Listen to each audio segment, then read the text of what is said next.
Himmelreich, David Gary, Robin Matthews, Bernadette ODonnell, and last but not least, someone who was instrumental in helping us develop Willow Place with John Howard, Tim Windle.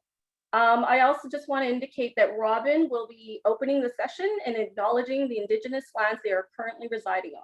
All right, welcome. All yours, Robin. Hello, everyone, and thank you so much for joining us. My name is Robin Matthews, and I will be kicking off today's session.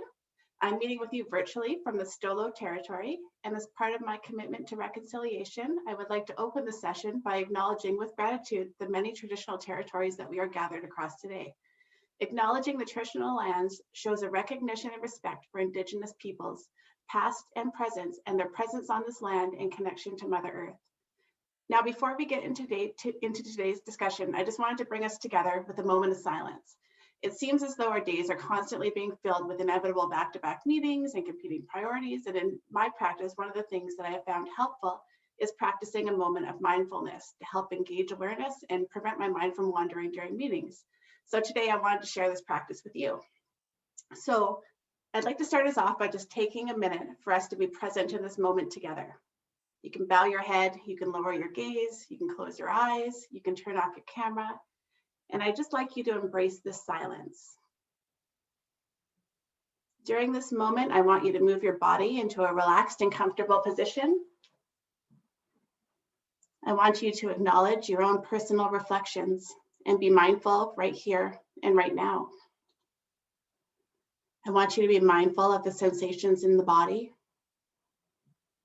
Be mindful here and now of movement or changes in your breath.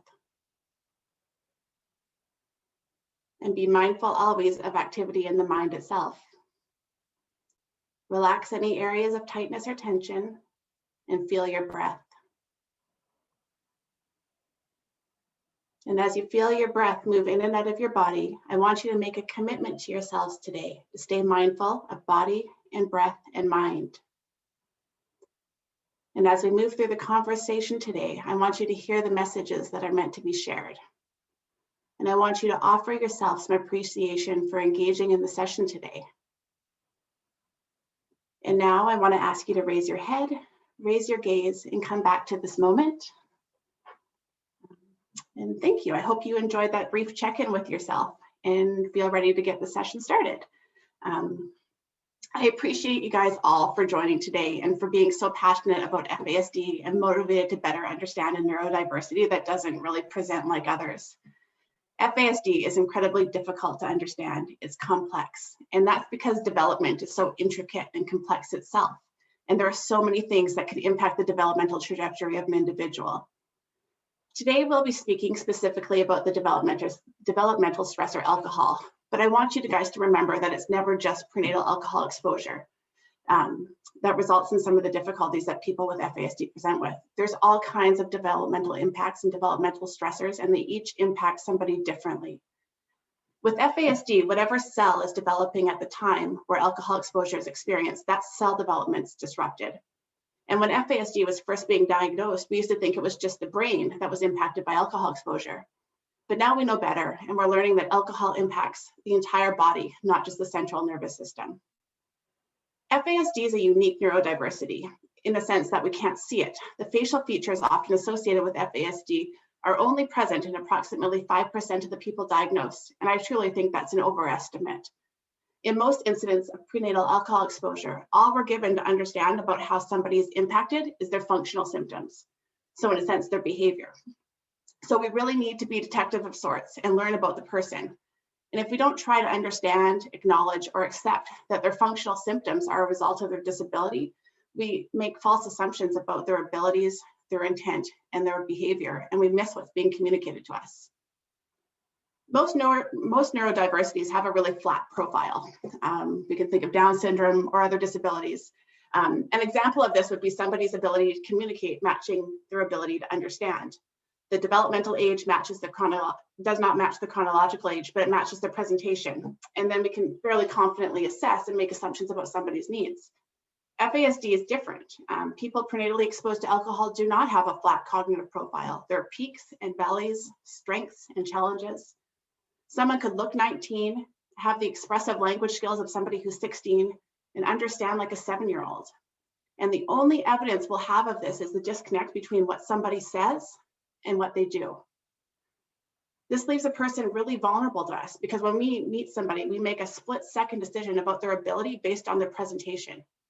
And if they look like an adult, they speak relatively well, we'll often mistakenly assume that they understand and have the ability to engage in day-to-day life similar to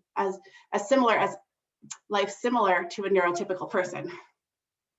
Most often, our well-intended assumptions come from this belief that people should be able to function independently to some extent if they can try hard and stay out of trouble. This isn't the case for people with FASD. This expectation is dependent on a person having an ability to self-reflect, remember previous experiences, and make changes to their own behavior as a result. And it doesn't take into account the brain injury that's occurred. When we're working with somebody with FASD or any disability, we need to pay careful attention to somebody's functional symptoms. And when we're thinking of strategies, we need to do that too. And we need to keep in mind that different people will need different strategies.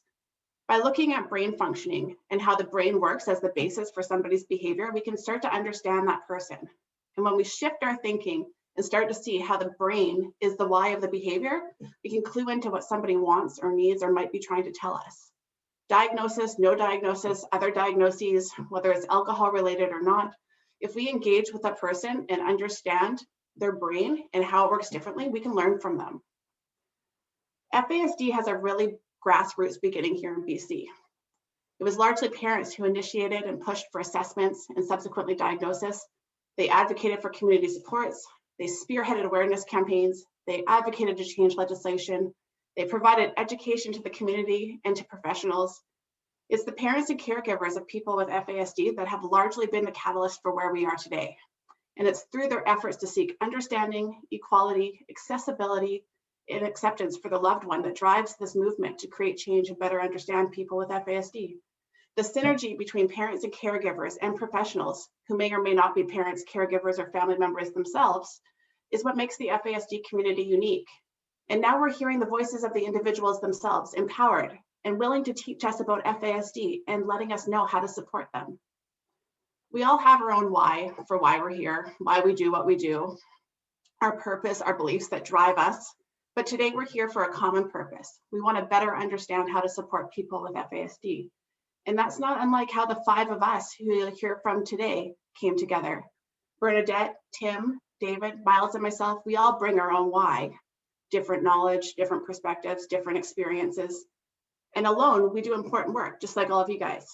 But the five of us have come to learn that alone, we can only understand a little. We can only share our limited insight, and we can only go so far in our efforts to create change and share knowledge. But together, when we collaborate, we understand a lot more. We're able to offer greater perspective, greater opportunity, and we can reach further. And today we wanted to start that FASD conversation with you because change starts with collaboration. So now I'm going to turn the floor over to Tim Windle. Thank you.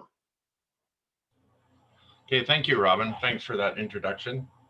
One moment here. Thank you.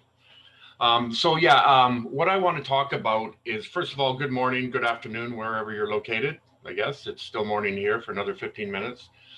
Thank you, everybody, for tuning into this, and a special thank you to Robin, David, Jen, Bernadette, Miles. Did I miss anybody? For being part of this, because this is really important and near and dear to my heart. I'm a father of a young lady who was affected by FASD. She's 35 years old right now, but she was diagnosed when she was 19 years old. This is where the journey kind of began for me, is looking for support for her many, many years ago. It didn't exist. So we kind of created, I found my way to John Howard. We created Willow Place. Jen Hirsch has been instrumental in helping to navigate all the challenges. We started in 2014, and with nothing more than an idea of helping and doing something differently. Didn't know how, didn't know why, or we knew the why, we didn't know how to do it. But together we learned. But the main thing, the power in that was Jen was one that said that she didn't know, I didn't know. That's important because most service providers feel the need to know. and have all the answers. And we simply don't. I mean, we don't have all the answers, and we're very experienced in the field. So the message there is collaboration, working together and finding a way to do things. You can go on the slides there now, David, please.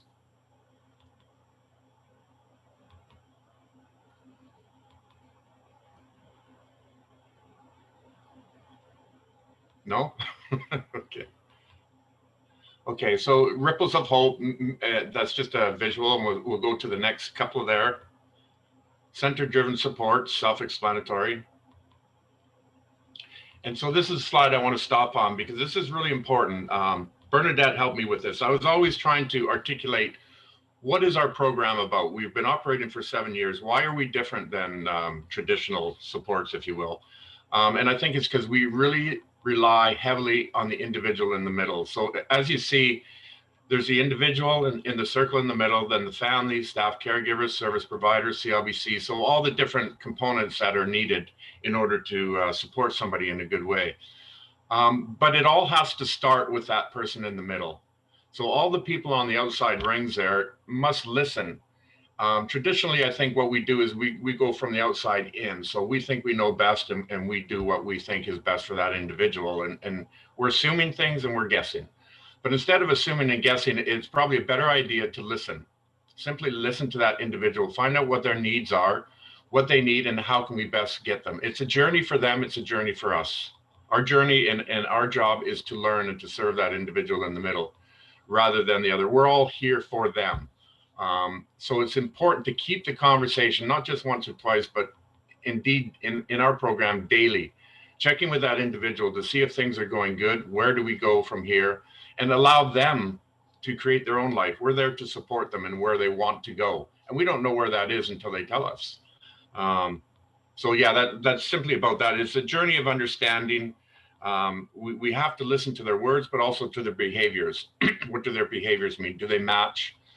Sometimes they're not able to speak, but we can learn from behaviors. And we also have the family to interpret if they don't understand.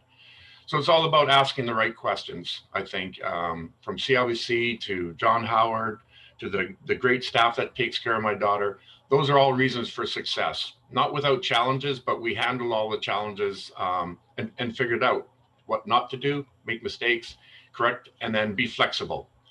So you can go to the next slides there, David, please. So how do we get that? The next one, please. So we create the questions and things like that. We got to create an environment that is conducive to trust and relationships. Whenever you're helping somebody, it's always a good idea to find out what they need help with.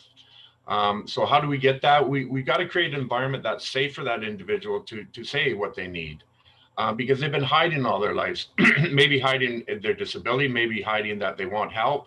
We got to create an environment where they're open to that and that they feel safe and they can explore things. And the only way to do that is to provide a safe environment for them where they can talk and we can understand them in a better way. It's our job to be like a detective to find out what their needs are and how do we best meet those needs. So it's really dependent upon them, but it's based on relationship first. We do not assume, we don't do things to them, see what works. We ask them. They're people that, because they have a disability doesn't mean they're all the same. It's like saying everybody in the world is the same. It's just not true. We're all different. We all have different needs, every single one of us. And that's what we have to do is quit trying to put them into a box and make them like everybody else. They're completely different. And we gotta approach it from that angle. Okay, David, next one, please. The power of listening. Again, building on the relationship, it's all about listening in a different way. I think there's another slide there, David. So again, creating an environment where we really listen in a different way. I know we think we listen, but sometimes we listen just in order to do what we need to do. We need to listen to find out what they really, really need and listen consistently, not just once in a while. We should be checking in with that person, and we do at Willow Place every single day to see how well we're doing. And if we're not doing well, then we got to change. It's always got to be a win-win kind of situation where they're winning, we're winning. And by winning, I mean just creating an atmosphere that's great for everybody. So it's positive for all the way from CLBC, service providers. Everybody's got to understand why we're doing it and win at it, so that we feel good when we help that person and we see the growth and we see that is helping them. That's really the only way to do it. And listening doesn't always have to get a result. Sometimes it's just connecting, just listening for the sake of listening, not to create something, not to get a result from the listening or some target or whatever. So it's really understanding somebody. And when given the gift of being listened to, the opportunity for self-discovery and acceptance is really greatly enhanced, because they also discovering who they are and about their disability and the power and the strength of that disability. You know, there's a lot of gifts that come with the disability, and if we look for them hard enough, we'll find them. So we got to take something that's kind of complex and make it more simple. Next slide, David. So again, this is just, I'm here for you. Is there anything I can do to help? You know, when you see that person and their behavior saying, well, I'm not doing so well, check in, find out, okay, what's going on in your world, and take the time to listen. Sometimes that's all they need, is just somebody to listen to them and to understand. I know with my daughter, the most common thing she said is, people don't understand me. The world doesn't understand me. What a terrible place to be living in when the world doesn't understand you. So in Willow Place, we provide an environment where we try very hard to understand that individual, because they deserve it. Okay, next slide, David, please. Thank you. So support, and then you can go on to the last slide. Let's flip through there. That's pieces of the puzzles. So collaboration, working together, the importance of that is understanding, like Robin alluded to, the why. Why are we doing this? Every single person in Willow Place knows why they're there, including the client, including, you know, my daughter, including the staff, including myself, the family, the service provider, Jen, and CLBC. We're in constant communication with each other to see if we're doing things right, or can we change things to the better. The more voices, the better. As Robin said, one voice is good, but having 5 different voices on the panel has helped me to gain a way better understanding, put me in a better position to help my daughter, and help others indeed. So that's what we're doing here. That's what we're doing with the Willow Place. It's not traditional. It's unique in the way that we don't build something and expect a person to adapt. Rather, we adapt to what the person's needs are. And that's a big a difference. Not all traditional does that, but I find that everyone who's come through this program has become a better person because of it. My daughter had a bad substance use problem. She's been clean for 3 years. She doesn't need it anymore. What that substance abuse provided for her was acceptance. People accepted her simply because the world would not, but these people that do drugs and stuff like that did accept her. So as soon as we replaced that, we didn't take it away. We replaced it with something better. And now she's included in this program. She's included in society, in different things, baseball and such. So now she doesn't need to be included by those people. They're gone. And her life is so much better because a result of this. So hats off to John Howard for being flexible enough to take this on and do something different. It was scary. It was scary for us to do something like this, but we took whatever we had around us and we just took action, because we've talked enough about it. We don't need to talk anymore about FASD. We need to take action and do real things to help these people that have been waiting for somebody to understand them for a very long time. I know probably Miles will touch on that.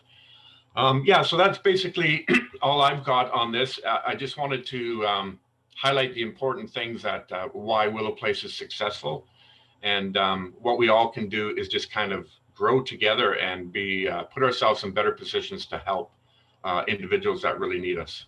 So thank you, and on to the expert and the experienced guy, David Gary.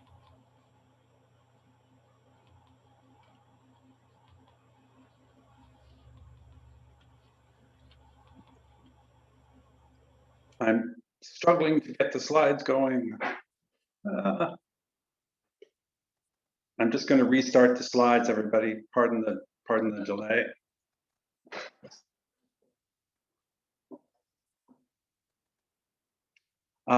My name is David Gary, and my FASD journey began very innocently about 20 years ago. My wife's a social worker, She had a couple of kids on her caseload. They told us it would just be a year, and 20 years later, we're still in the game, still in the mix. The kids are now no longer kids. They're 28 and 31, and they continue to be my greatest teachers. Ripples of hope. I'd like to just echo the sentiments here about acknowledging not only the lands, but there are 4 government partners along with John Howard, and it's thanks to the leadership and the vision of John Howard and Jen Hirsch in particular that this journey has been, there's been ups and downs, and it's now 8 years, and we're really starting to get the hang of it. I'd like to, darn it, it's not advancing. I'm struggling. There we go. The reason I've chosen to speak briefly about sensory issues is because 90% of people with FASD have sensory issues. And it's the easiest in some ways and best place to start because it's easier to change a light bulb than change a person. You can replace a fluorescent light bulb with an incandescent light bulb. We know from research that 85% of people with FASD have sleep disturbances and 92% of mental health. So all of those are important. We had a diagnostic clinic and we diagnosed 20 women, and mental health is a huge issue. And these women had an average of 4 diagnoses, the most common of which is ADHD. So there's a lot, as Robin was saying, of complexity, things layered. There's many layers to this onion. And I suppose there's trauma, and you may be wondering about addictions and so on. That would be like trying to drink out of a fire hose in these short presentations. So I've intentionally left them out. I'm going to focus on the sensory issues because that's where in collaboration is a very good place to start. The analogy has been used here of becoming a sensory detective, and I have some cues for you. The why that has been referred to by the previous speakers is in BC with a population of 5 million people, 4% prevalence means there's about 160,000 adults with FASD. So there's no cavalry waiting over the hill to save us. We at the ground level, parents, in combination with our partners, service providers, the answers come from the grassroots. And part of that, I'm suggesting, is that we need to learn to read body language and understand the sensory issues that are so dominant in the world of FAS. This diagram is made by an occupational therapist, and you see that the foundations of daily life are based on what this person has as seven senses. There is, however, one missing. So for any of you who might be occupational physiotherapists on this line, type in what the 8th, and it's very important, issue might be. And Robin's going to monitor. If you know the name of the other sense that's missing in this diagram. So you see the foundation below the ground is where we have to start in understanding how somebody may not be responding the way we would hope in a group session or become reactive in other situations. So these you already know. Those are sort of self-evident, right? We all know about these. Have you any responses yet, Robin? What the 8th sense is? Nope. All right. So proprioception is where, if you're in a group setting and somebody's fidgeting a lot, it may just be the way in which their sensory system is wired. Vestibular, that's people who may sort of trip up and down stairs, who feel awkward in situations, may not have a very good go at playing sports, may not know their own personal boundaries. And interoception was the 8th one I was looking for. An example of that is You've got a 12-year-old in the back seat, you're on an on-ramp, it's starting to rain, it's getting dark, and from the back seat, a little voice says, I gotta pee, right? The point is that all sorts of, every organ system in the body can be affected by FAS. And when you see reoccurring patterns, it may be a reflection. For example, somebody who if you're in a residential setting, is eating ice cream at midnight. They eat the whole carton of ice cream and wonder why they have a stomach ache, right? They don't necessarily know when they're full. They don't necessarily recognize hunger and eat consistently without prompts. So here's where we're at. The why of what we're doing with the sensory is because there's so many people who live with FAS who may not, because it's their world, and it's always been that way, understand that they hear more acutely or smell more acutely than others. And we have to work with them on that journey to help them understand how their senses may operate differently than the rest of the world. So some quick examples. The student who gets distracted in a school where they have a lunch program and can't get back to work when they smell, the pizza in the mid-morning. The solution was to go to a five and dime store and get a little sachet of lavender so she could reach into the desk and rub it and smell and sort of reset her sensories. We're lucky if we can find such a simple solution, but we need to try. And when you start asking the person who you're supporting with services how they experience the world, they will give you these clues. An example of the vestibular, the charity that I helped found focusing on FASD, we had a mother who insisted on taking the public transit, the buses, to a hearing that was going to determine whether or not her children would be returned to her. And unfortunately, when we practiced her taking the bus, we didn't do it when the bus was crowded. She had to get off the bus, and because she just couldn't stand and move on, travel on a moving bus, so she missed the appointment. We were able to save that, but any of the senses can have an impact on group therapy that you're running, the way your client reacts when they're in your office. And so you need a systematic way to co-discover, to be the sensory detective with your client. I'll come to Layla on the bookshelf. For a while, the school thought we were being cruel to our daughter. The only fruit she would eat was lemons because it had an intensity about it. She could taste it. And it was by her choice. We just couldn't get her to eat fresh fruit. So people may misconstrue, when you have any of your senses are particularly sensitive or acute, or they're very dull. And she needed intensity to taste her food. This quotation about the what, for those of you who like to read the science and make up your own mind, this is a study that I'm citing the work on, that you could find it if you Google it. And now the most important part is how do we adapt the environment? How do we know what needs to change in the environment?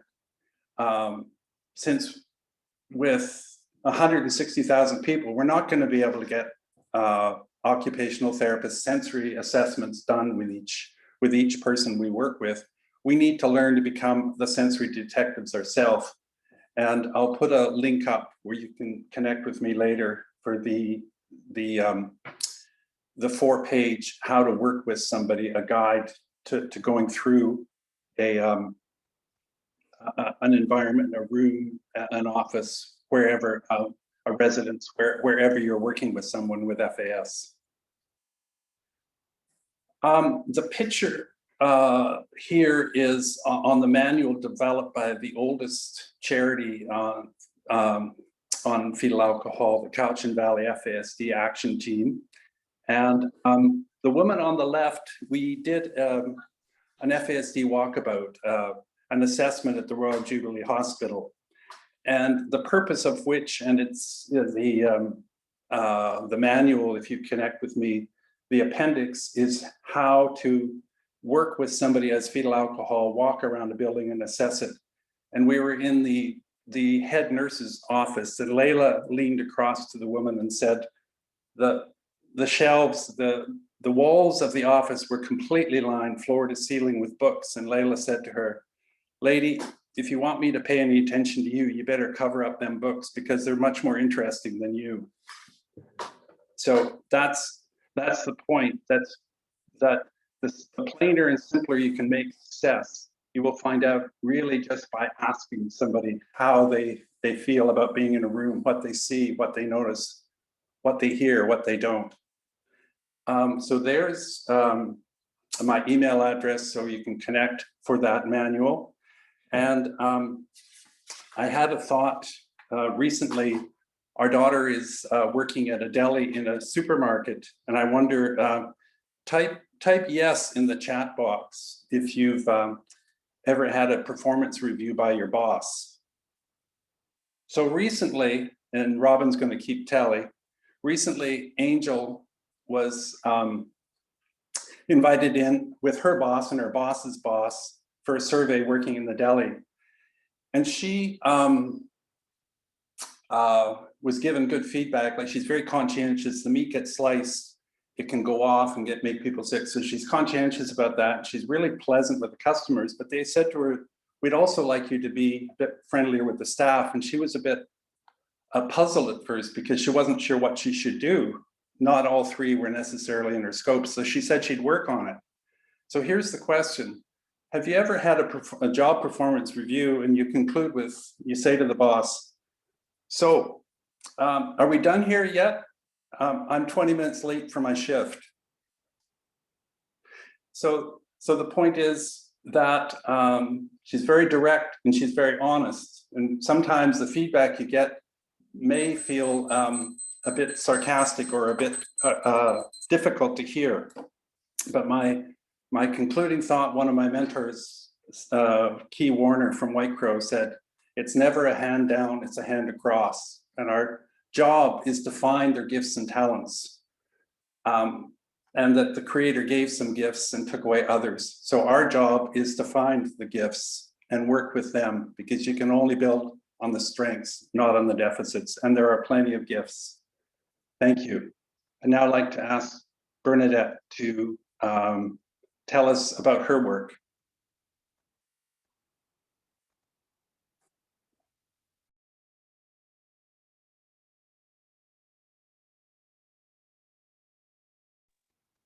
Are you there, Bernadette? Unmute.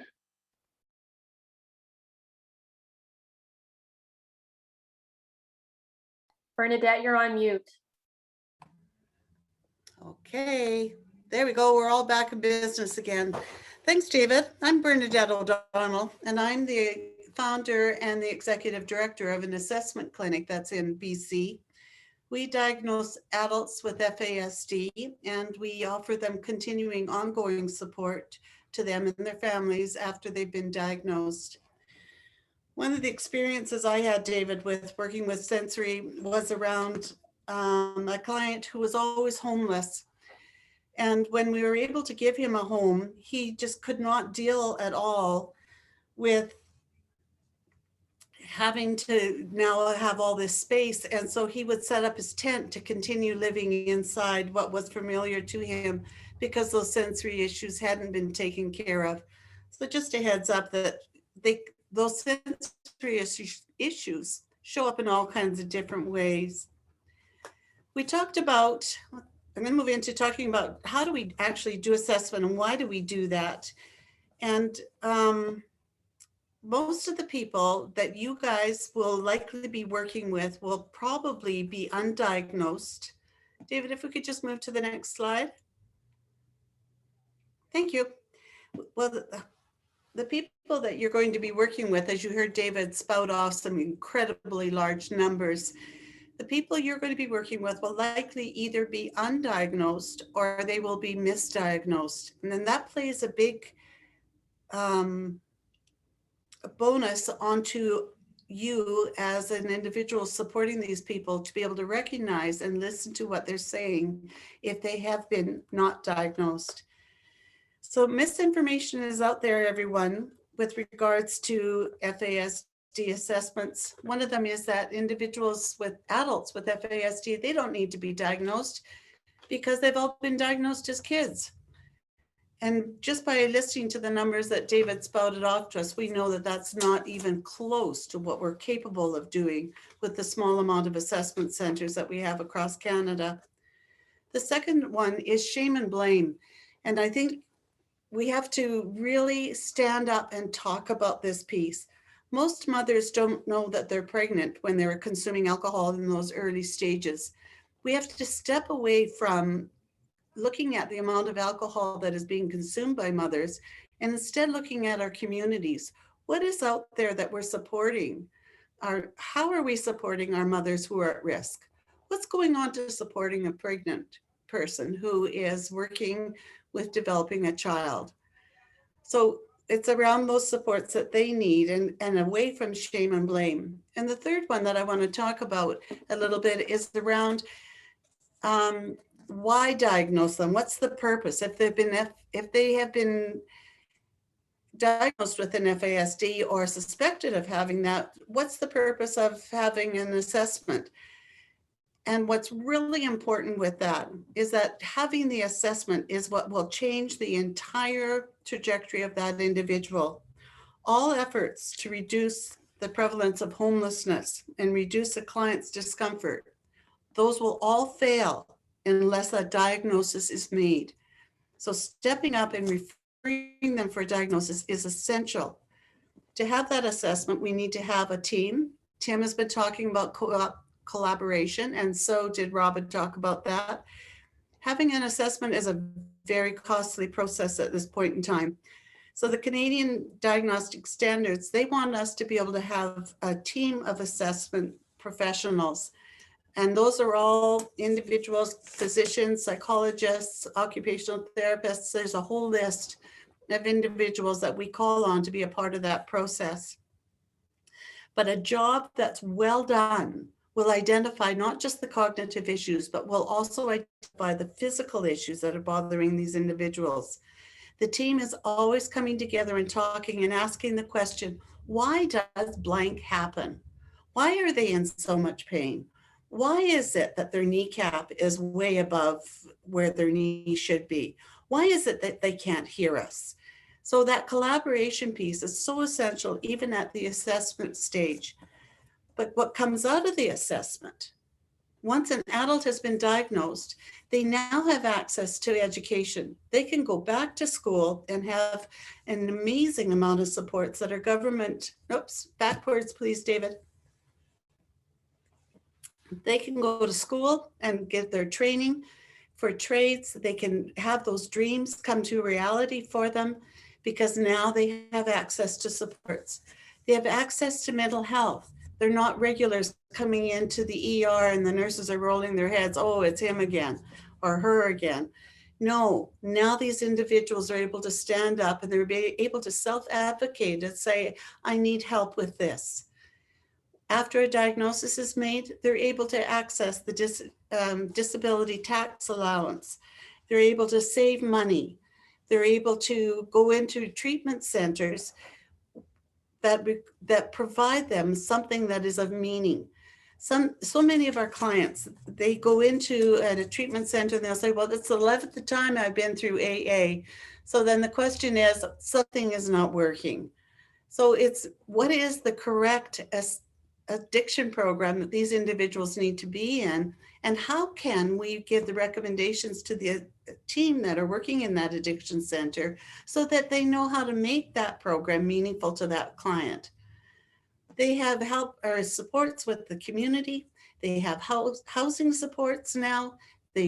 Most of them are able to reconnect with their families that have long time ago just become disenchanted and have let them go and be on their own. They are now able to be employed They have customized employment that is set up by the in here it's Work BC, and I know in each province there's some kind of system that is supporting these individuals to find jobs. All of that happens because they had a diagnosis, because they had an assessment. So that's really is essential to them moving forward. Thanks. Dave, next one, please. So I just want to talk a little bit about the strengths that these guys come with. We talked about them. They all have strengths. Well, so what are they? These individuals with FASD are typically incredibly outgoing people, incredibly outgoing. They can talk your ears off. They would be fabulous hostess people. They're caring, they're helpful, they're hardworking. Their perseverance is beyond reality. If they didn't have perseverance by the time they're adults and coming up into homelessness and coming up into the John Howard justice system, they wouldn't be alive anymore if they didn't have perseverance. So they have to be determined. They have to have goals. And that's what these guys all have. They're persistent. They have really good verbal skills that I talked about. They're chatty, they're creative. Many of them are incredible artists. They're loyal, they're friendly, they're good with animals, especially they're very good with the elderly people. And they have a really practical aptitude about how they're going to solve problems and how they're going to deal with issues. So much so that it causes a lot of us to say, oh, I never thought of that. That's an easier way to do that. So going on into these labels, these individuals, by the time they reach us as adults, they have been labeled up the yin yang. Schools, communities, teachers, family members, they've all called them all these different kinds of labels. David, if we could move on to the next one. These labels actually become for these individuals the basis for their individual self-esteem.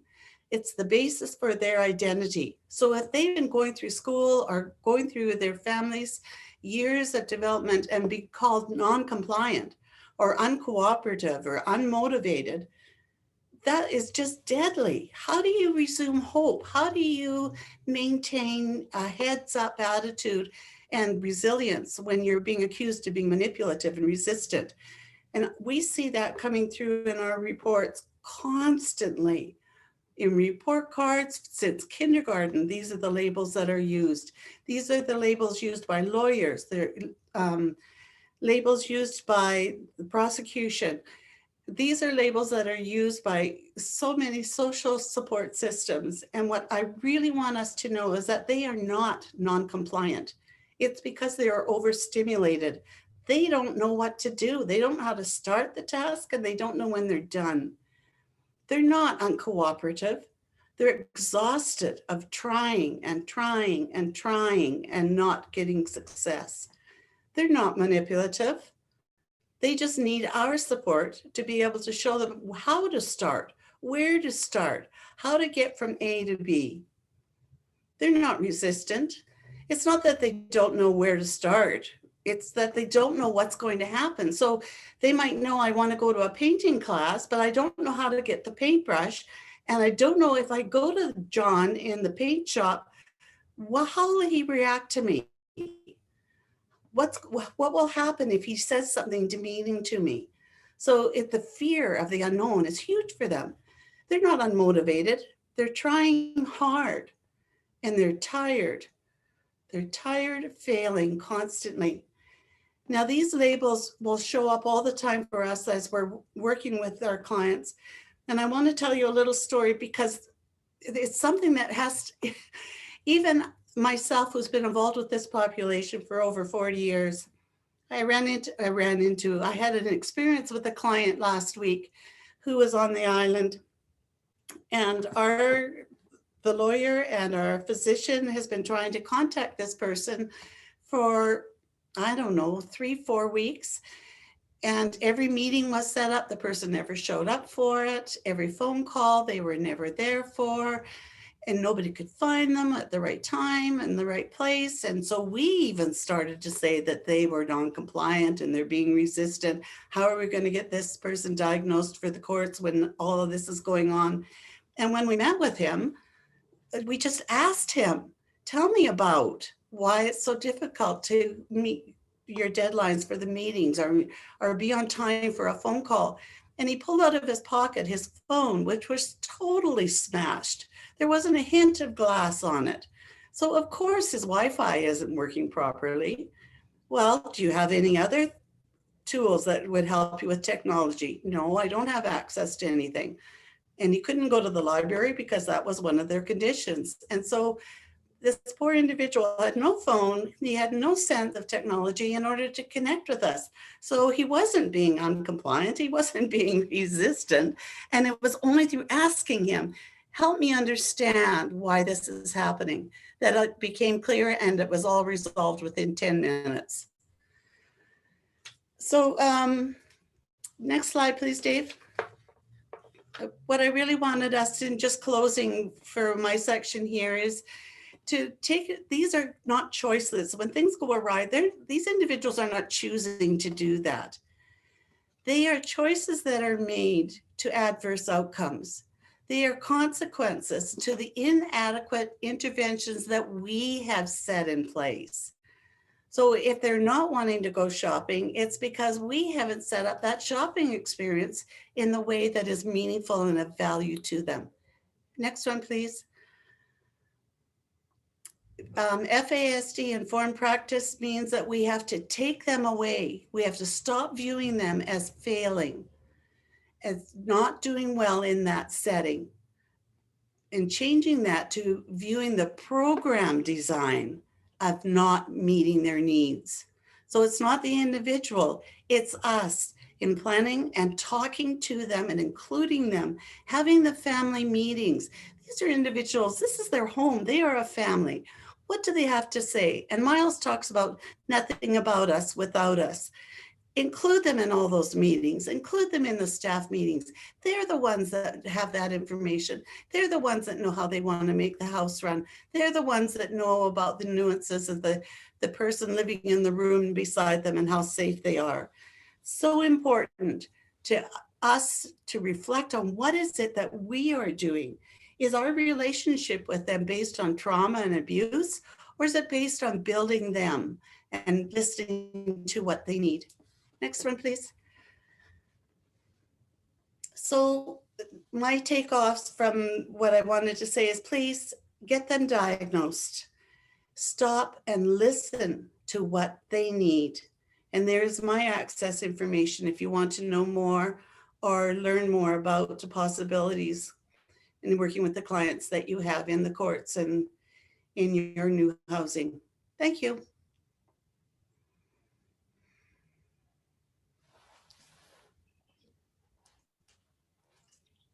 All right, hello, my name is Miles. I don't have slides because I didn't want to do slides. I wasn't even sure I was going to do the presentation, but fortunately I didn't have anything else booked today. So, no, just kidding. No. I actually chose not to do slides because I prefer to just kind of cheat a little bit and take a little bit of everyone else's presentation, put it all together, make it sound really good, and then take all the credit for it. So it's really smart. I myself have been working in the field of FASD for 42 years. I've had the opportunity to work with a number of different agencies and different programs. I've done mentoring, self-advocating groups. I do one-on-one mentoring for individuals with FASD. I've worked on a lot of research projects in regards to FASD. And I was part of the whole body diagnosis for FASD research study that was done in 2017. And then also part as co-author of the newest survey, Equality versus Equity, Sense of Purpose for individuals with FASD. Both of those surveys, we had over 400 individuals from all over the world participate in those surveys. And it was quite amazing to be able to be a part of them, to be able to put, those questions together and then be able to present. One of the things that we talk about here that you heard ongoing through everyone's presentation is connecting with the individual. And that's honestly something I truly believe in. As Bernadette said, one of the things that I always say is really important is there should be nothing about us without us. So when it comes to understanding what are the needs of the individuals with FASD, well, I can tell you as an individual who I myself have FASD,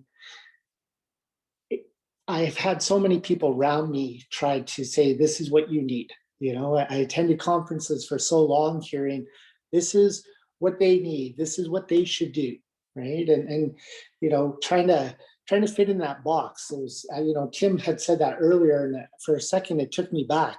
I was like, should we have to tell people to not put other people in boxes, Tim? That's kind of odd. You think people just know that, but we've been putting individuals with FASD in boxes for so long in regards to this is what they need, this is how they should do, this is how they should, you know, reform to fit into society.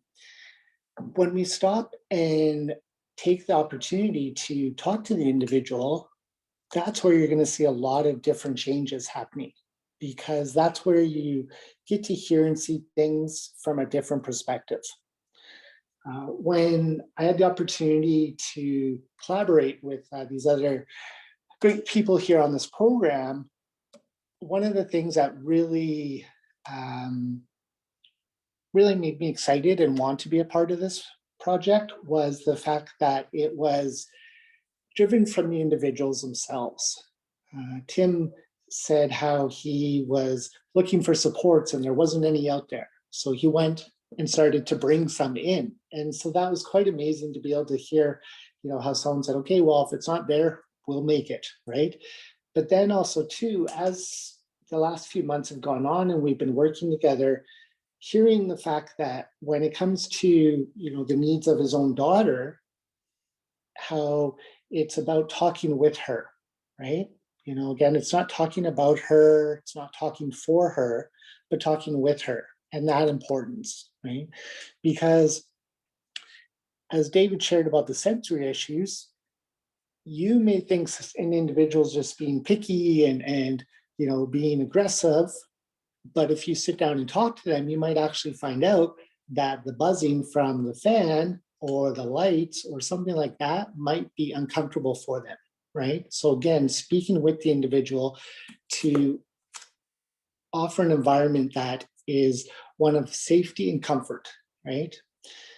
One of the things that Tim had said that I wrote down here was build a safe environment where you feel safe and you have trust. Cannot overstate that enough, because it is so true. When you have lived a life where you're told you didn't make those goals, where, as Bernadette said, you know, you're receiving all these different labels: lazy, doesn't care, not trying, not listening, all of these different things. And you start to believe those things because, well, if I listened and I tried, maybe I would have done better at school. If I cared and I wasn't a punk teenager, maybe I could have kept those jobs. So you start to believe on these labels that people have given you, and you start to believe the labels that you give yourself, right? So it's very difficult to trust anyone, because how do I trust you? Because you're not going to stick around. You're going to get upset and you're going to get frustrated with me and you're going to leave me anyways, right? But to be able to build that relationship where you can trust the person and sit with them and talk is so huge and so key, because that's where you're going to build that connection, right? It's a lot easier for me to sit and talk to my friend rather than sit and talk to the doctor, the police officer, those people that I see an authority figure, right? So when working with an individual with FASD, that relationship and building that trust is so huge and so key. When we are talking about, you know, that collaboration, right, with the individual, one of the big things that is important to remember too, and Robin started out with this, was the chronological versus developmental. Understanding where the individual is at developmentally. When I was in my late teens, early 20s, all the expectations on me were the same as everyone else around me who was 18, 19, 20. But developmentally, I was only about 12 or 13 in certain areas. So was it fair that the expectations, the laws, and the consequences were going to be put on me like they were for someone else when developmentally I wasn't at that level? No, right? I needed somebody to support and help me at the level I was at, right? So understanding that when you're working with the individual, talking to them to see what they understand, to see what they don't, to see what, is going to help make change. Because so often I've had the opportunity working with individuals where they have the answer and they didn't even know it until they've been given that opportunity, right? I didn't know that I could go and do a survey on health of FASD. I just thought one day after talking with a bunch of friends who also had FASD, that seemed weird. We all had these similar health issues. So I took that to somebody, and then next thing you know, standing in front of a conference of over 900 people talking about the health issues of FASD, because I was given that platform, given that opportunity to share where my strengths were, the things I could do, right? So then it makes it a lot easier for me when I struggle with certain things to go, okay, I need help with grocery shopping because I know that I'm really good at this and I have strengths here, and it's okay to ask for help. I can remove those labels, right? And I can join the conversation, knowing that I have something to offer, right? So understanding that when we talk about FASD and we learn to support FASD, involving the person in the conversation, looking at their strengths, looking at their ability, not their disability, right? And building that relationship. That's the biggest thing, because at the end of the day, it's not about if you're, if that individual becomes a doctor or a lawyer, but if that individual, one of the greatest successes I had in my life was being off the streets, sitting on my couch, looking at my TV. Yeah, it wasn't very big at the time. And a bunch of my videos that I bought and being able to go, oh my goodness, this is my place. Like I have my own place to go sit down and watch TV. That to me was huge. That to me was success, right? Because I had to work very, very hard because I had so many things that people didn't even see that I was having to face every day. That to get to that point was a huge success for me, right? So being able to understand that we need to change what our vision of success is and work with the individual, right? So that we're doing it with the individual, not just to and for the individual, but with the individual. And that's where you'll make that change and you'll see those ripples of hope, right? So I am now going to pass it back to Robin, I think. Thanks, Miles. And thank you everybody for listening to our spiel today. As you can tell, we're all very passionate about FASD and wanted to share our learnings and understanding of FASD and what we've learned about it. And I can't stress enough about what Miles says. Miles says about nothing about us without us. And I can honestly say I've learned more working with Miles, collaborating with Miles, than I have in all of my professional careers. Now we're going to open up the floor for some questions. We've intentionally left a good amount of time for some question and answers because we know there's probably some things that you want to ask of us.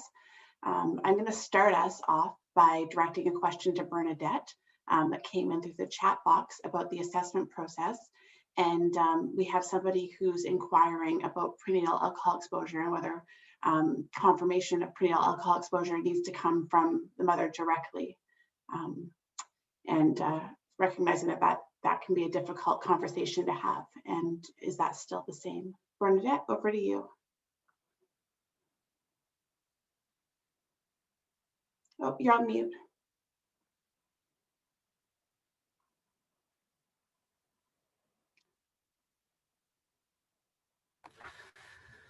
Sorry about that. That question is a question that is dear to most of us who do assessments. The Canadian Diagnostic Standards ask us to be able to have confirmation that mother consumed alcohol during pregnancy. Now, when we're diagnosing adults, many times these adults don't know who their mother was or don't know where their mother was. And so we have to do some real CSI work in finding documents, locating records that may make reference to having consumed alcohol. There may be a social worker who makes reference to the birth prior to the individual being born, obviously. That's a redundant statement. And the other one is police records. They may have been to the house and mother was demonstrating that there's a huge piece of research, or many pieces of research out there that talk about the coincidence that if cocaine is being used, the likelihood of alcohol being used at the same time is about 80%. And so sometimes, depending on all the stories and the research that we have, we're able to tie those pieces together and make a diagnosis using that kind of factual basis. Does that help? We're really hoping that as the Canadian standards get revisited, that some of these regulations can be changed and updated. Too many individuals are not being able to access supports because we're not able to find that one piece. Thanks, Bernadette. I appreciate that answer. Does anybody else have any other questions that they just want to open up their mic and ask? I feel that this is a small enough group that we could do that. We also had a pediatric and then an adult clinic, and the social worker took about 15 hours to assemble, 15 to 18 hours to assemble the file for a child, but about 48 hours to assemble the all the relevant facts and figures for an adult, because as Bernadette was saying, people may have moved from Ontario and from, hopscotch the country. So if you are hoping and thinking to get somebody diagnosed, get as much of the background and supporting material assembled prior to taking that step. And it's going to be a detective process.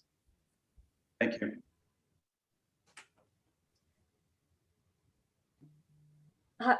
Hi, it's Jen Hirsch. I was wondering if maybe we could maybe like highlight, talk a little bit about Willow Place, since it was mentioned a few times, and there's probably a lot of new people on the call that don't know what we're referencing. So Willow Place is a program. So Tim Windle, like he spoke earlier on, was trying to find the right supports for his daughter. He tried multiple different things. I'm sure he could tell the story. Him and I go on and on about this story, which would probably take much longer than we actually have. But I think the reason why I want to highlight it a little bit is because we do talk about collaboration, right? And big part of Willow Place is collaboration, not only with the individual, with the family, with the funder, with the service provider, with other multiple different ministries, but it also brought the opportunity to bring people like David, Robin, Miles, and Bernadette as well. So this particular program, when John Howard, it was first introduced, Tim first introduced it to us, it was, I'm just gonna be pretty blunt, it was utter chaos. It was tough. It was we lost a lot of sleep in the beginning stages of it. But you know what we said to Tim was, we said, I literally said to Tim, and I said, I don't know what the hell we're doing. I went to school, I learned about FASD, but I couldn't really actually tell you how to work with people with FASD. I thought I kind of knew, but at that point I was like, nope, I don't know. I'm willing to try. Teach us how to do this, because what we recognized, as I'm sure a lot of you on this call right now recognize, we support a lot of individuals that are either diagnosed or undiagnosed with FASD. And you know what? The system fails. All the systems right now fails. Recovery treatment centers, hospitals, police, They have no clue, no idea how to support people with FASD. And it's simple. Like Miles, Robin, David, Bernadette, and Tim said, it's simple. You ask, you listen. They're our greatest teachers. And then I'm sorry, I keep digressing. So Willow Place is a program for people with, for specifically right now for girls with FASD and active addiction. So it takes a harm reduction lens as well as an FASD lens to support. We focus on the environment. We focus on flexibility, change. We focus on what the individual needs. The program, the girls don't walk into a program. The program evolves based on where they're at in their journey, their milestones. That's why this program is so important, why it's so important for us to talk about it. So the idea of ripples of hope, the idea of awareness, so the idea of collaboration, hope, I think that's just a really, really important message. Tim, I don't know if you want to share a little bit more about Willow. It's kind of like a big part of your story to tell. Yeah, thanks, Jen. So a couple of things, like Bernadette was saying, diagnoses and stuff like that, the importance of it. But what do we do once they're diagnosed? That's the next step, right? We don't have the supports in place to serve this segment of the population. So we better get busy because people are dying. You know, like we see on the news, people are dying 5 a day, and a lot of those people are probably undiagnosed with FASD. That should not be happening. We have to make that a priority in all of our lives, and it doesn't belong to CLBC service providers. It belongs to everybody, right? So we have to work together. And like Miles said, there are no experts on FASD. If there's experts, that would be Miles. That would be my daughter. Those are the people we need to go to find out what we need to do differently, because we're making a mess out of it. We're not doing a very good job. And we're trying hard. That's nothing against anybody that's trying. I believe everybody at their heart's level is trying very hard to support the segment of the population, but it's not working. So we got to turn to the experts, which is Miles and my daughter and others with FASD, to learn what do we need to do differently. And the answer is sometimes so simple that we overlook it. We want to make it complex, and it's not complex. It's really simple at its root, is finding a need and helping them to meet that need. So Willow Place, because my daughter went through 10 years of substance abuse where she was ODing, and I didn't think she would make it. If not for John Howard and the likes of David and Bernadette and Miles and Robin, she would not be here on this planet. But because they cared and because they did things differently, they were willing to do something in a different way. My daughter is here. She's been clean for 3 years. She has a son that's 14 years old that she has a relationship with. Her whole world is completely different. Why? Because we fixed her? No, because we created an environment that highlighted her strengths, and we allowed her to be who she is. There's nothing wrong with her. There never has been. The only thing that we put like Bernadette said, the world put labels on her because she couldn't do this, she couldn't do that. So she was rejected in school. She was rejected in almost every area of her life. And that is so unfair, but that's what so many people are going through. And it's hard to understand that I and others are causing their pain. That was hard for me as a parent to understand that I was probably a part of causing her pain, expecting her to be a different person. And at the beginning, before Willow Place, I went to look for all these different experts to try and help me understand my daughter, when the expert was sitting right in front of my own eyes, right? It's my daughter. That's the person I need to look at in the eye every day to say, am I doing good? Am I doing okay? Can I learn? What can I learn from you? I've learned so much from her in this 10-year period. It's amazing. But yeah, it's a collaboration. John Howard, if you know, Jen and I have a very good relationship where we've had a lot of challenges, a lot of disagreements, and a lot of successes, a lot of tears, and a lot of tears of joy going through this 7-year program. It was a pilot project that involves CLBC, BC Housing, Fraser Health, MSDSI. All those people came together for probably one of the first times to understand that it takes a village to do this. I, as a parent, was not enough. I love my daughter, but it wasn't enough to help her. I needed help from other people, and I found it and I got it. And so I want to pay that forward in helping others that may be going through this. so that families and individuals don't have to go through this, through the suffering, the needless suffering. So thank you. Thanks, Tim. We have another question in the chat box just before I jump to the other themes that have come up around how many residents there are at Willow Place and what's the staff to resident ratio, and could we explain a little more about the accommodation and routines. So I think that we could probably answer that question between myself, Tim, and Jen. Currently, there's one resident at Willow Place, but that hasn't always been the case. One of the things, oh, there's two, I was wrong. There's two residents at Willow Place. That number isn't always static, it's dynamic. And one of the things that we've learned is the goodness of fit between the individuals. It's not just, Willow Place isn't just a staff residential resource. It's important who stays there and the dynamics between the individual. And the staff to resident ratio, that also changes as well based on the individual needs. It's really looking at where they're at and meeting them where they're at with their needs and being flexible. And if you're going to take away the support, be willing to put that piece back in. But I'll turn it back to Tim and Jen to elaborate on that piece. I'm sorry, I actually missed that question. The staff. So the staff is, there's a 24/7 staff rotating throughout and there's a program director. And thank you for that question, because the staff is the most important part. They are the ones that are doing all the work. They're magnificent. Each one of them, their heart is in it, and maybe not a great knowledge of FASD, but you don't have to. They just understand and are learning from Ali. So it's discovery on both ends. It's a win-win, like I like to call it. The staff are winning and the client is winning because they're discovering each other, right? So my daughter is helping them to understand FASD. In return, they're helping her to get where she needs to go. So the answer to that question is it's 24/7 staff. There's always somebody there, and they're very good at what they do.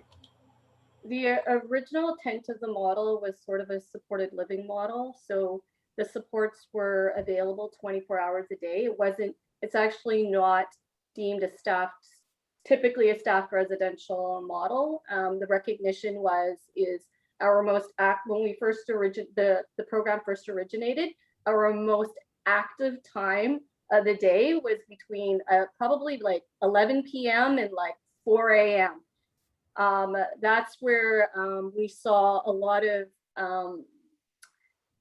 that was basically, it was a bit of a crisis model in the beginning stages of Willow Place. It has kind of evolved now. But like Robin said, in regards to flexibility and adaptability, it has changed over the years. Again, depending on where the girls are at or who's in the home, we continue to do better. It's kind of like that idea of, we do the best that we can with what we know, what we're doing, but when we learn more, we do better, right?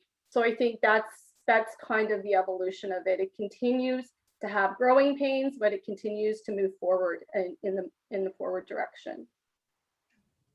And I just want to add one more thing that was important, I think, to the building of the model was the FASD informed service delivery. So prior to staff engaging in service delivery, there was some FASD training that was provided. And David, please correct me if I'm wrong, but you helped support that piece. And so the staff had a solid understanding, a foundation, a framework to work from for understanding FASD.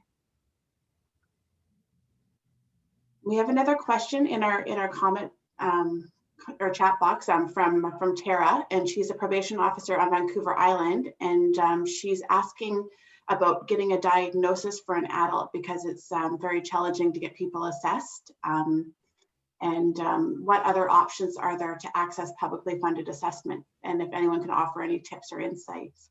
And I see that Miles has offered that that there is no public or private funding. It can cost around $5,000 to get a diagnosis for an adult. And that one path to getting one is sometimes they can be court mandated. I just like to add to that before I pass it over to Bernadette that's right. Assessments for adults, FASD is largely underfunded. It is not a sexy diagnosis. it's not paid the same way that other assessments are paid for. So clinicians don't make as much money diagnosing FASD. There's numerous barriers to accessing assessment services. Outside of the Asante Center, Bernadette's clinic is the only other assessment clinic that I know of in BC that provides assessments for adults. Complicating that with the alcohol exposure piece and trying to get records for alcohol confirmation, assessing adults is incredibly difficult. There is an option through CLBC, through their Integrated Offender Management Homeless Intervention Program, where in some provincial corrections centers, somebody in the Integrated Offender Management Program is able to access an assessment that's shared through CLBC and health. It starts with the medical component, and confirmation of prenatal alcohol exposure is kind of the criteria to move forward with continuing for that assessment piece. Again, there's lots of barriers and wait times in all of those difficult pieces, but yeah. Bernadette, over to you. Yeah, I'd like to kind of make a comment on that. Please don't hesitate to make a referral for an assessment because you don't know about the mother, because that's the work of the assessment clinic to be able to do all that investigative work. If you're suspect and you've got some concerns for this person, please make those, have that conversation with the clinic that's close to you. Now, talking about paying for assessments, in some provinces, such as Alberta, the cross ministry will pay for the adult assessments. So each one of the ministers at the provincial level will put in X amount of dollars into a pot, and that gets dispersed around the province to pay for assessments and to pay for those supports.